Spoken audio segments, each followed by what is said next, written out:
1-iyun Xalqaro bolalarni himoya qilish kuni sifatida nishonlanadi.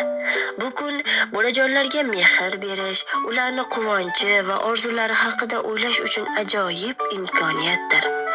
Har bir bola muhabbat, e'tibor va g'amxo'rlikka loyiq. Shu bois bu kunda turli bayram tadbirlari, o'yinlar, konsertlar va sovg'alar orqali farzandlarimizga quvonch ulashiladi. Ularning ko'zidagi quvonch bu butun jamiyatning baxtidir. 1-iyun biz kattalarga bolalarning baxti, tinch va farovon hayoti ta'minlash o'z mas'uliyatlarimizni yana bir bor eslatadi. Keling, bolalarni asraylik, ularga yorqin kelajak yarataylik. Bolalik sehri.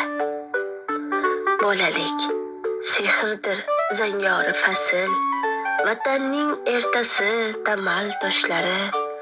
Saodat nuridan kuch olgan nasl, yurtimning tuganmas sarchashmalari.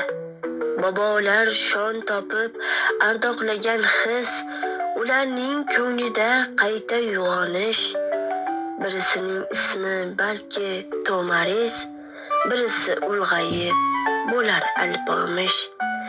Aylanay beg'ubor kulishlaringdan, sizga hamroh bo'lsin ezgulik safo, ko'zlar quvonadi turishlaringdan, sizni panohida asrasin Xudo.